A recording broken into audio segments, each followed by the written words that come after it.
All right. All right. Welcome to part 2 of the interview with Christopher S. Jacobs. In this segment, we're going to talk about a number of things, including Simon Parkes. You interviewed him recently, did you not? Oh, yeah, me and Joanna interviewed him. It was actually a very fun interview that we did with him. We spoke about Atlantis and a lot of similarities and comparisons to the information we both have received from our galactic entourages. And they pretty much matched up. The information we received. I was very impressed with that interview. We're going to be eventually doing another one with him about Lemuria next, but in time. Fascinating. One thing I just like Simon Parkes. I mean, he's just so disarming with his casual. He's just coming off with so much information, but he's just very casual about it. And it really gives him a lot of credibility. Oh yeah, most definitely. We found out. Yeah, he's definitely a very nice person. Very easy to talk to. It was very easy for both of us to talk to him, and he had a very nice energy presence to him. And the interview went very, very smoothly. We had no technical glitches or anything during that interview. It all ran smoothly from beginning to end, which is surprising for technical stuff. But yeah, it's just the energies meshed so well that everything just went smooth. Wow, that's great. Now, is that something he's used to, or has there? Because I know it seems like in some of his past interviews, there has been some technical disturbances and stuff, maybe because of the message he was giving or something. I don't know. Mm-hmm. Yes, yeah. He told us about when he was on Project Camelot, where they had some technical issues there. And yeah, periodically you run into that. It's the information given, and also sometimes the frequency as well. Like even if you have good beings coming in, sometimes a high frequency can mess with our technology. But also the bad guys will disrupt and cut calls if they don't like the information being given. And this happens a lot on my reads. Yeah, you and I have had even a little bit of difficulty before, haven't we? Oh yeah, that one interview that we did, that it just kept dropping. We found out the router that was over here was actually on its way out. It was actually I could smell burning wires in the room at the time as well, and something had gotten into the router over here and was burning it out as we were doing that interview. At first, I thought it was just the frequency, which I was operating on, because sometimes I don't mesh well with technology because of what I bring through and everything. But this was an actual bad guy implant that had gotten in the piece of technology and was actually frying the circuitry. Yeah, right. Yeah, I mean, so there's intermittent, and of course I have a background in networking and stuff like that, communication. That's what I'm hoping. And one of the worst problems is what they call an intermittent problem. In other words, it's a problem until the technician gets there, then all of a sudden it's working and stuff like that. But yeah, then you add the whole, spiritual realm or something like that, or the little tricksters and stuff. It just, sometimes you don't know exactly what's going on. Mm-hmm. And I could actually see it after a while. When we were done with our interview that day, I could see this lime green light sitting in the center of the router. There was this, I could see with my third eye, there was this little round light that was sitting in there. And I was able to remove it, but by that time the equipment was too damaged to use again. Right. You talk about little lights, and of course that brings up the idea of the ghost lights. But when you were talking earlier about the crop circles, there is a video that's, I think, from the 90s or something. It's kind of lo-fi, but it seems to show ghost lights or glowing orbs making the crop circles.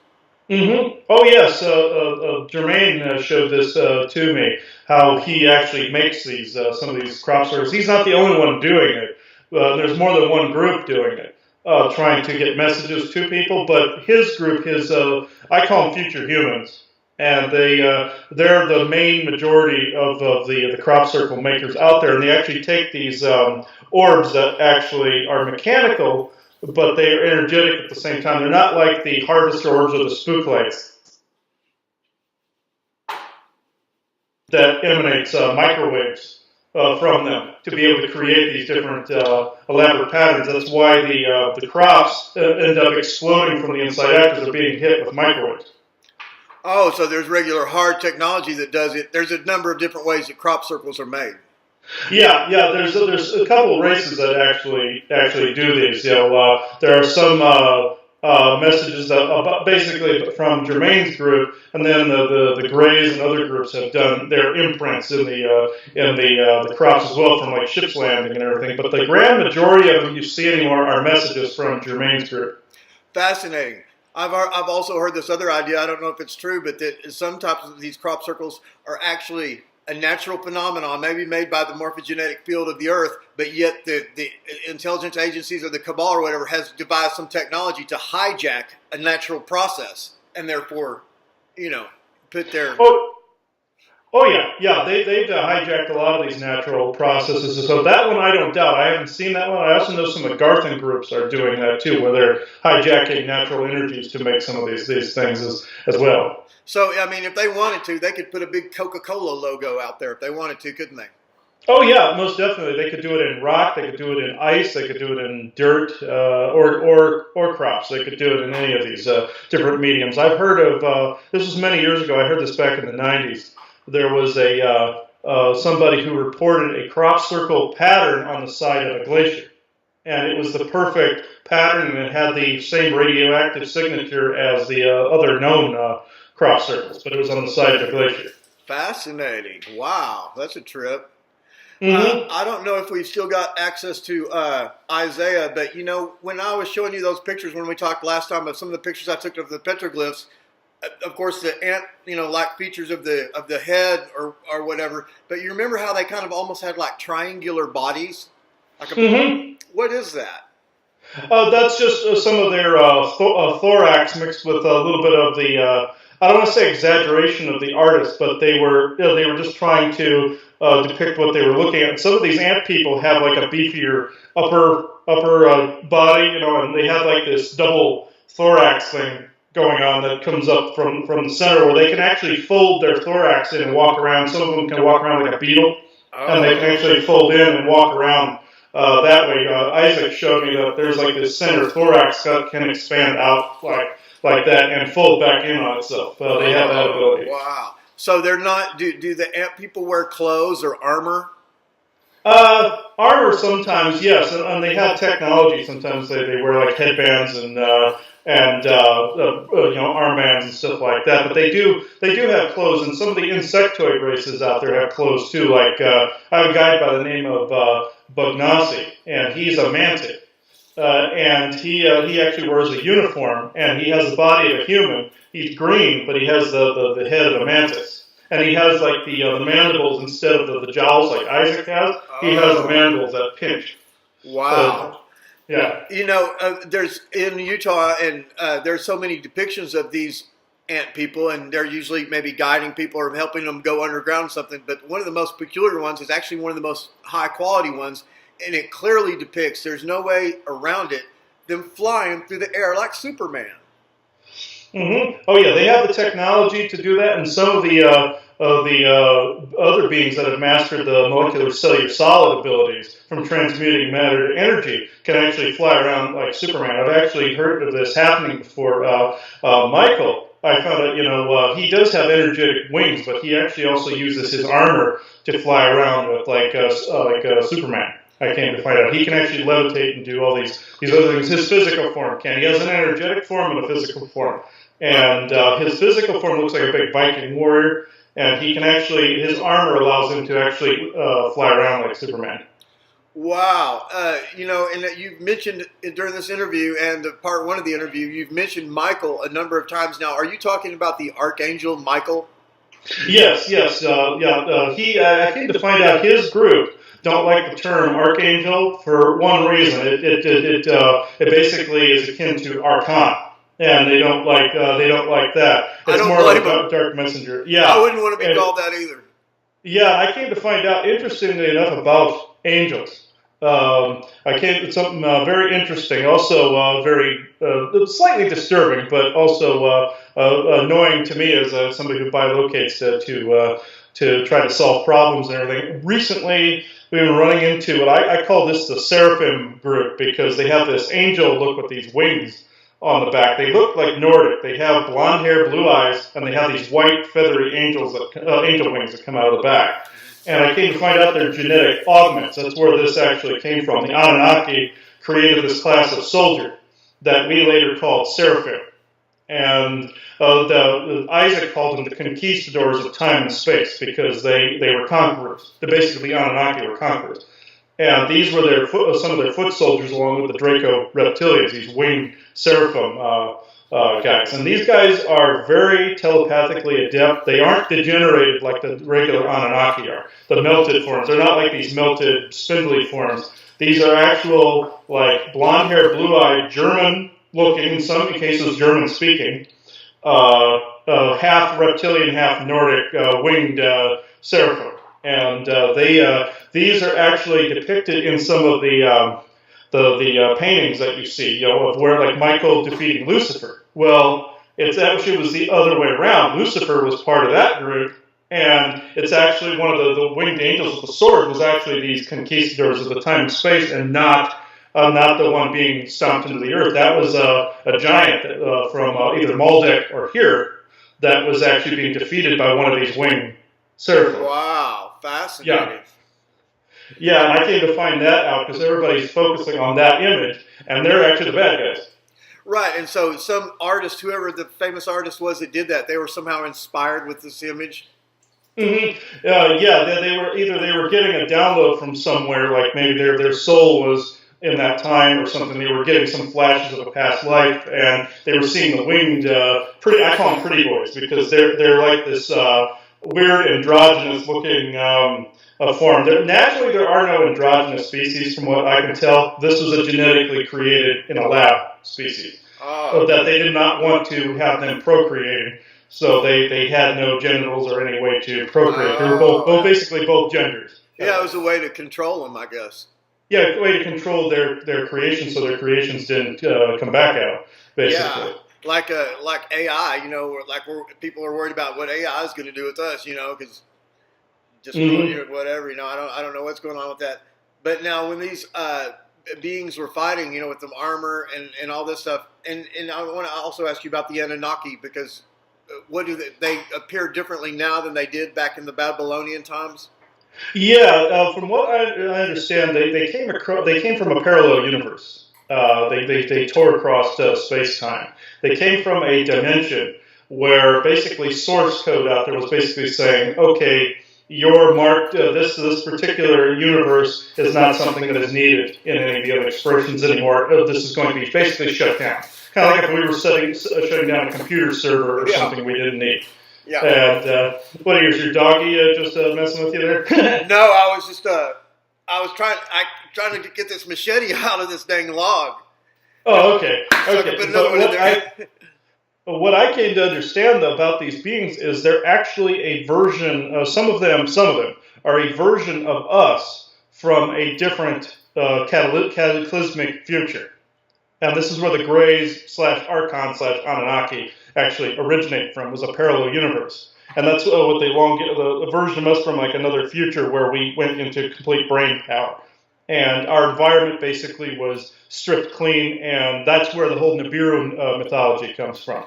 And when this version came through and tore across space-time, they came through with artificial intelligence, all these different foot soldiers and all these other things, and they started conquering and harvesting all the known worlds out there. And they actually started to break down some of the fabrics of space-time, creating time fractures. And the original form of the Anunnaki, they looked like us, just with the long heads. And they started to deteriorate when because they had no life force energy in which to draw power from anymore, like a universal, like Gaia force or a God force from their dimension. When they came here, they started to deteriorate, so they had to draw energy from other species that were more compatible with this paradigm or this dimension. And one of the points they came through first was Orion, around Orion. That's why you hear about the Orion grave, because they started creating augments that we now see as gray. It's like part flesh grays, and that's what the majority of the gray abductions people see are these Orion gray forms. But there are Anunnaki that still look like that, but they're also deteriorating. That's why they created the energy collection units from the cathedrals and some of the holy sites, because they were wanting us to focus their energy, our energy on them, so that they could keep getting empowered. But they're finding new and disgusting ways of actually doing this. They're actually creating new genetic forms that they can transfer their consciousnesses into that look more like us again. They're just so they don't deteriorate anymore. And they also created those wing forms, like I told you, and a plethora of AI, like harvester spheres, other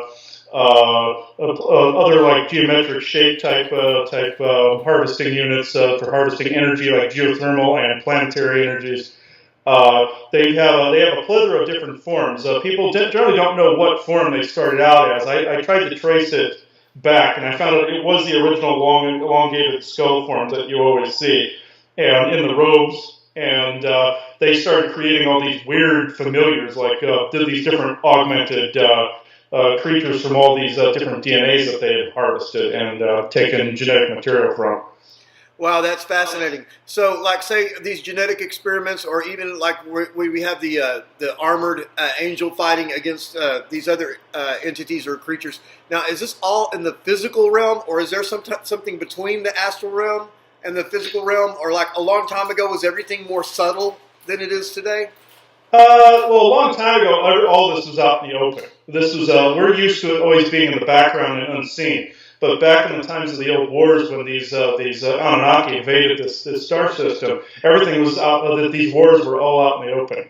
And this is some of it's still out in the open today, but some of it exists in different time pockets. Like these grays can actually hide within these. I call them negative 0 points, because they can actually exist in these radioactive 0 points that are basically parallel to our own reality. Like somebody could fall into one of these 0 points and experience like a nuclear winter or some kind of radioactivity.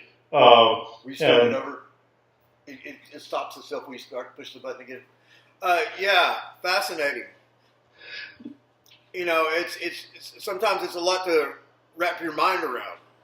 Oh yeah. I've actually bilocated into some weird locations. I did a read with someone one time where I bilocated back into ancient Egypt and found a negative 0 point that a version of Osiris and Isis were hanging out in and drawing in people over the centuries to actually basically harvest their energies. There was some of these weird places that I've come across that intersect our own space-time, like what we call the backstage. That's another timeline where a lot of these cabal people and some of these alien experimenters exist, where they can be unimpeded by any laws or any people finding them out here, because there's no way for anybody here to cross over to there. Oh yeah. It's kind of a one-way type deal. They can see us, but we can't see them. Mm-hmm. But with these new emerging energies and vibrations, people are starting to have been starting to see for at least the past decade now some things they think are ghost occurrences, like trains, for instance. In the backstage, these Nazi and alien groups would take people like cattle to these different places for their gods to actually extract genetic material and energy from, and that's where the whole Nazi train thing came from. Well, when I was in California the very first time, I was on a train going to San Francisco. And I can see into the backstage wavelength, so I know when something's going on. And I felt a vibration of a train passing the other direction with screaming people on board of it. And this was in the backstage that was parallel to our own, going along the same track, but it happened to intersect that weak point in the fabric of both dimensional layers to where I could actually see it. And and it was pretty creepy. There was nothing I could do other than just send them light, But that's all my guides told me I could do if I ever spotted anything like that. But that's where a majority of the ghost train myths come from. Are these rail systems that the cabal traverse with in the backstage? Oh, okay, yeah. I've often wondered about that. The ghost train. Why would there be a ghost train and stuff like that? So it has to do with the interdimensional type of aspect. Yes, and it has to, yeah, the backstage intersecting with ours at a weak point between both dimensions. Usually around Halloween, people see this because the veils are thinner on All Hallows Eve, but also other myths that come from with the Cabal train system, to where like that people see them passing through solid rock. They're actually also using holographic technology that the Greys gave them to be able to take these trains into the mountains and some of these rock faces too. So there's just a big hole there in the side of the mountain. It's just, if you were to walk up to it, you wouldn't see it. You'd just see the side of a mountain. Yeah, you could even touch it and it would be solid. But there was a story of a person that actually walked out into the wilderness. This was, I think, I cannot remember the exact location. I think it was Yosemite Park. I think it was Yosemite. He actually walked out into this area where there was this big rock face, and he went to lean against the rock, and he fell into it, and then he was surrounded by grays staring at him. And he had stumbled onto one of their secret laboratories in the mountains, and they were less than thrilled by that. He barely got out of there, but they weren't expecting people to be out that far out into the wilderness. But this guy was a nature enthusiast. He wanted to get out into as far into nature as possible, and this was an isolated area. So that's why also you heard some of those stories about Yosemite being closed off to people temporarily. It was around that time frame where that guy had discovered that. Well, and David Paulides has his book, 402, or the missing 411 or something like that. Mm-hmm. You were familiar with those? Oh yes. And he makes a lot of inferences, but and some people, like for instance, Keegan Reed is pretty upset with him because he thinks that he's vilifying the Sasquatch people, but yet at the same time he never quite makes that connection. He wants, I guess, he wants to have a certain type of readership, the people that are more, I don't know, conservative or something.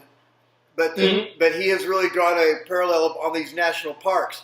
Now, when you were talking about these 0 point, the zero, like, negative pools, it's like what was that word you were using? I found out they're called negative 0 points, where these grounded portions of other like dimensional pockets that these aliens have to exist in, like irradiated environment, can exist in parallel tandem with our own reality, and people can kind of slip into them to where these aliens can grab them. And the backstage is actually another timeline, but these pockets are just like where our time and their time are totally separate. But say you took a trip to the pyramids, for instance, and you fell into this negative like 0 pocket, you'd still find the irradiated environment that these beings actually created back in that time frame, which created the green glass, the tektite. You would actually fall into a reality where that was still existing, because that's the pocket of time in which they captured that they had to exist in. I came to find out, and they have these pockets all over the planet where they actually can just sit there and watch people, and people pass them by all the time. Wow, that's fascinating. And this doesn't have anything to do with it, but on the phrase that you were using, it did have the word negative in it, and it did have the word zero, which also maybe has the syllable or whatever of O, and so it was reminiscent, or reminded me to ask you, what is your take on type O negative blood? Well, I happen to have type O negative blood. Yeah, and I've noticed that type O negative blood and the other type of blood, the negative Rh factor blood, tend to be highly coveted by these gray entities. There is some link to ancient Atlantis and the ancient times where there was a certain bloodline that they coveted, certain level of bloodlines that they coveted, and that they need back in order to rebuild some of their genome back into place. Now, did some of their genomes get merged with some of the Nordic groups, like Viking groups that were from like House M and that? Yeah, that actually did happen in ancient times. But I came to find out that people with the type O and the Rh negative and everything are like a merging of these different groups that stem from Atlantis and stem from some of the Celtic cultures and also German Scandinavian and some of the Scandinavian cultures as well. And these aliens are highly, highly protective of these blood types, and that's one of the reasons we've been harassed is because of this type of negative blood type. Well, it might be some of the reasons for some of the things that have happened in my life. But yes, I took the test, I don't know, 6 months or so ago with somebody, a lady, you know who she is. And so, yeah, and I'm definitely type O. And yes, apparently, according to some of the literature and stuff, there's something special about it. And it's less than 6% of the population is type O negative. Mm-hmm. Oh, yeah, and it ends up being a universal type, and it's even less for the Rh factors. So, well, no, I think no, it's the opposite. It's the opposite. There was so much confusion that I had about that I've studied it and everything. And Rh negative is any of your blood types that's the negative. It means it doesn't have the rhesus factor in it. In other what they're called monkey blood or whatever. But the most rarest of these is the type O negative. Yes. Isaac is actually confirming that. I came to find out that this was actually highly, highly coveted. Yes. Yeah, definitely. And there's all types of theories out there. I mean, I'm not saying this is true or not true, but some people are just like what you're saying. It's maybe one of the oldest blood types. It's also, as we know, it's the universal donor. We can give blood to anybody, but we can only receive blood from somebody else that has type O.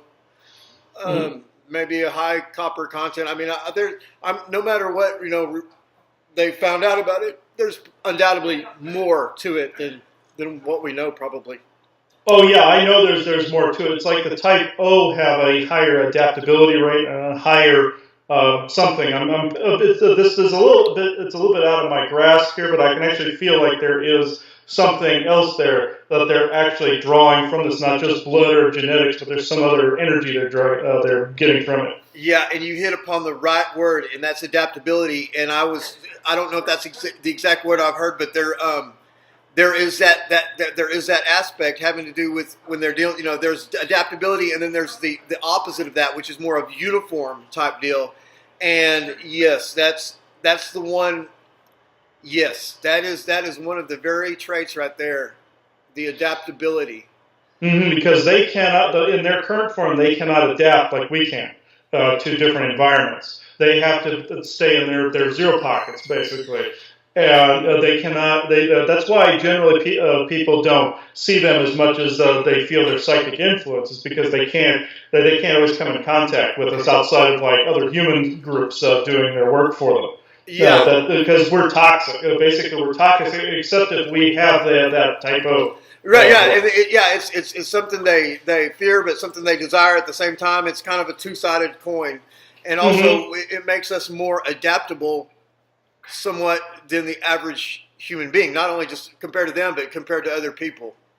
Yeah, I've noticed that. Like I found out type O negative, with myself when I got hurt back in 2009. I started to heal fairly quickly from my accident. Even though I needed to have surgeries and such, I started to heal fairly quickly. And my father is that way too. He tends to heal too quickly. He has like a blood disorder that he has a clotting disease to where he heals too fast. Well, I have the balance between those two. Yeah, let me tell you, I heal so fast, it's bizarre. I mean, it's like a Wolverine or whatever. I mean, especially like if I'm bleeding, have a really bad, deep bad cut. There's several times I should have gone to the hospital, but I'll just kind of make a tourniquet and like put it over my head, and say, oh, I don't want to die. But yeah, my blood coagulates like very, very quickly. Yeah, they had to actually at the hospital they had to put me on blood thinner just so they could actually get IVs and stuff to stay in me, because the blood was coagulating on the surface too quickly. They couldn't draw it into the needles, so they had to use blood thinner in order to do it. Yeah, and I like to keep the blood inside my body. I don't like to give, I mean, I would, of course, if there was somebody their life was on the line and, I cared about them, of course I would, try to give them a transfusion or something. But I just, the blood's sacred, right? So And something very interesting I found out about people that donate organs and donate blood. That there's always those stories about people that have donor dreams and dreams of and connections of who gave them the organ. Well, in my left knee, when my knee got torn apart in the accident, they had to have donor tendons and ligaments. They had to rebuild my knee back into place so that it would function, and it's pretty much fine now. But I had these donor tendons that they had had on ice for quite some time. And when they repaired my knee, I found out those tendons came from I believe an 18 or 19-year-old a woman that had died in a wreck, and some of the parts of hers that they were able to salvage were the tendons and ligaments, and like her eyes and stuff like that. Well, what had happened was they had given me some of those, and I started to have dreams of this ghost of this girl trying to merge with my physiology, trying to merge genetically with me, and I had to actually audit that out of my own genetic memory because I was starting to feel different weird energy wavelengths from that. And this ghost of this person followed me around for quite some time. And I eventually, when I figured out how to do genetic memory audits and stuff like that, and to cleanse my genome of that presence, went on to the other side, and those ligaments adapted to my own energy field after a while. But yeah, it's a form of entanglement. Some people think it's a good thing, like, oh, it just means like we're becoming one with our fellow brothers and sisters, and that's not necessarily true. We're already one. We're already, one with everybody. And I have nothing against organ donation or anything like that. I highly promote that. It's just that there is a way to cleanse the foreign energies away from that. Yes, and there are some nefarious things that most people don't know. For instance, I had a boss who had another man's heart in his chest. Well, it's when you get that, it's always the 26-year-old guy in good health. That's the story you're given that died on a motorcycle wreck or something like that. But then we know that there's over there in China that they execute political prisoners, and they don't just throw that stuff out. No. Yeah, it comes over here. So you're getting maybe an organ from an execution. And I saw a lady on a date just a few months ago, and she works for the health department, and she was talking about like. I don't know if you call it white slavery or human trafficking, and they had come to talk to them about it at the health department, and I said, oh well, that's thinking to myself, oh well, that's terrible, but I mean, I'm not a candidate for that because obviously nobody wants to, have whatever molest or whatever, have a sex, rape of somebody like me.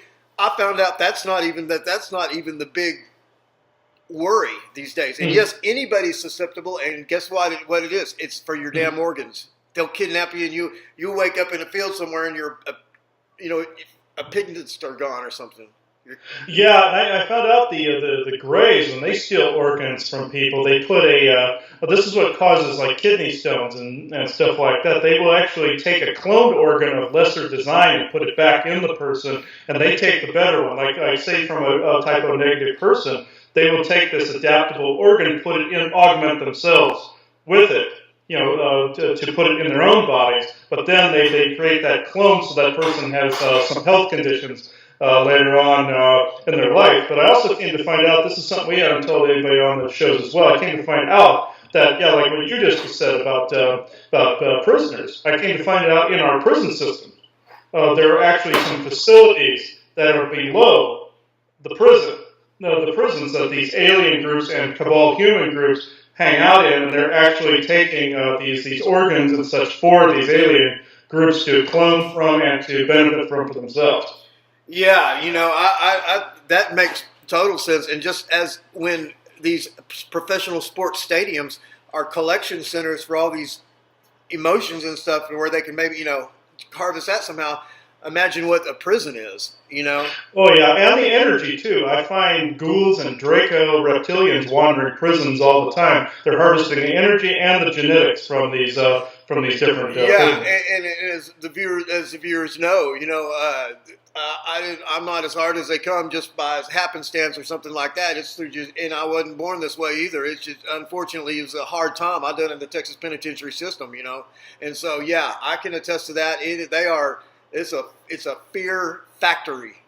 Oh yeah, and the real sick thing about this is they actually a lot of people that end up in that state, they actually these Greys and such pre-program these people to actually commit these crimes. Like if they need a certain genetic type to be in a place where they can corral it and be able to take from it whenever they want, kind of like we have a cabinet or like a pantry space. Definitely. They actually make the person commit the crime over here by programming them mentally to, say, rob a bank, do something over here. They'll even have a gray in the back of a car that lowers the windows so the eyes hit the person to activate the programming. An alien or something will be in the back of the car. I actually found this out, where then I've heard did you talk about that last time?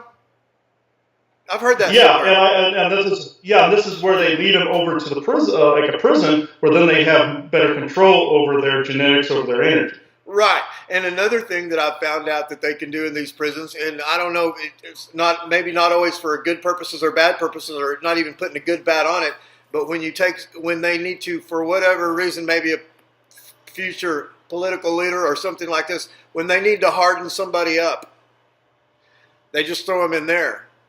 Because let me tell you, it'll either make you or break you. Mm-hmm. That's why they keep it that way. They want that energy friction. They thrive off of that. Exactly. That energy friction. That can cause traumatic, maybe trauma-based mind control. Oh yeah, most definitely. They want the person in like an eternal state of trauma and not able to let go of any of their past, because then they have their hooks in. A suspended state of terror. Yeah, exactly. And that's what they put me through, and but believe it. But then once you get out here in the free world, depending on how you reacted to this and everything like that, or if you were hard enough to take it, actually, it gives, or for me anyway, it gives a type of freedom. In other words, people, when they're confronted with a violent situation or an ultra-violent situation, they're wondering what they might do or trying to apprise the situation or size people up or something like that. Mm-hmm. I don't do that. I don't have to worry about any of that. I just act. I already know what I'm going to do in any given situation. I act. I mean, I flow like water. I'll go towards the weapon. I go towards the, I already know. I know. I don't have to sit around and worry about stuff like that. Yeah, and what's interesting about what you just said is these tactics backfire on these beings because people become more prepared for any given situation. In your situation, it backfired because you became better for it, and you're not locked into their mind control. There's another method that they actually had since ancient times, where they will augment a family history they'll bring people together to try to knit a genetic history together for something that they can use in the now times. Well, this has begun to backfire on them because these children that are born now are becoming immune to their influences genetically and spiritually. And so it's completely backfired on these Anunnaki forces that have been planning these things for centuries. They didn't count on this type of energy coming in and flipping the genome on its head to where the people are immune to them like they're a virus. Yeah, and then you build up a tolerance. If you build up a tolerance to fear, fear is the main weapon they got against us. And if they put you in the right, whatever, you build up a tolerance to it. Mm-hmm. Oh yeah, the more we have gotten attacked by these creatures, the more I've learned about them in return. Yeah, you're a perfect example of the exact same thing of what I'm talking about. Yeah, and I noticed that I wouldn't have guessed some of these things years ago. That's why some of the things were allowed by our benevolent guides, so that we would learn more about these creatures and how to defend against them and teach other people how to defend against them. And their tyranny basically then backfires and just kind of inverts in on itself, and more people are becoming more and more aware, more and more defensible against them. Yeah, and so, that's why I'm saying it might have been actually a benevolent force that somehow, put me through this, because as you know, I had this revelation as a very, very young child about these 4 stages of my life that I'd go through, and the first one being going to prison, and that's just not normal. Kids don't just imagine stuff like that when they're 5 years old or something like that, and, so it's fascinating. I believe that, like I've said to you before, I believe that was part of your life path, so that you did learn these things so that you could transmute that energy and basically make sure it did backfire on the beings that created it. Yeah. And I was told very sane that I was the architect of my own, some of the things that were happening to me before I came into this form that I was the architect of this particular plan. And sometimes I do curse it, when I get hit enough. I'm like, oh god damn it, and I get really pissed off at these things that are happening. But then later on, Joanna reminds me, it's like, no, you were the architect of this crap. Now you got to actually find a way to fix it. Yeah, even the big wreck that you had and stuff like that. Maybe it was part of that too. Oh, yeah, I believe it was, because I had a near-death experience during that, to where I was able to communicate with the guides, and I came back with this massive download of information and more hypersensitive abilities, which then ended up in turning backfiring on the very beings that caused the accident to begin with. Yeah, they're living in regret now. Yeah. They don't see it that way. They just keep on. They have this phrase they like to tote a lot. They say, "to the last rift." That's a phrase they like to use a lot. These reptilian forces and everything, and it's like okay, you're just committing suicide at this point, and that's what the guides always say. It's like, yeah, let them do it, because they're just basically chiseling their own gravestone. Yeah, they're set in their ways, aren't they? Mm-hmm, yeah, and they're burning. This is burning through their own life energies. This is what we talked about with Simon Parks as well.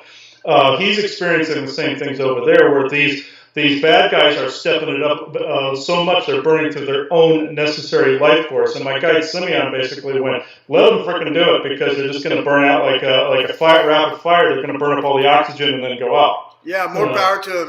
Let's let them go. Just do whatever they want. They're kind of on a downward spiral now.